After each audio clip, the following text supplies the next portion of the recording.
plato doon. Ganda nito ah. Apakatamad talaga ng batang to. Scarlett, Ang bango naman nito. ikaw na maghugas ng mga plato doon. Mamaya na yan, Nay. Aba, hindi na kayo nakikinig sa akin ha.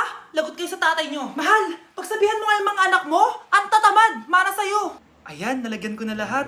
Ano ba kasi nilalagay nyo sa mukha nyo? Kayo ba si Shrek? Lu, anong Shrek? Try mo kasi to, mahal. Ito yung uso ngayon na mugwort clay stick from Skintific. Meron kasi tong niacinamide, salicylic acid at centella para mawala ang oiliness at redness ng face ko. Kaya magiging fresh ka talaga dyan, mahal. Ang dali lang pala nito ilagay, tapos ang sarap niya pa sa mukha. Twice a week lang namin yung ginagamit, Nay. Tapos winawash namin yan using warm water. Kaya tignan mo naman, fresh na fresh ang skin namin. Ba't kasi ngayon niya lang to pinatry sa akin? Ang ganda pala nito. Sige na, Nay. Marami pa kaming gagawin eh. Oh, akala nyo nakalimutan ko na? Magugas kayo ng plato doon. Sabi ko sa'yo, huwag na tayo pumunta dito eh.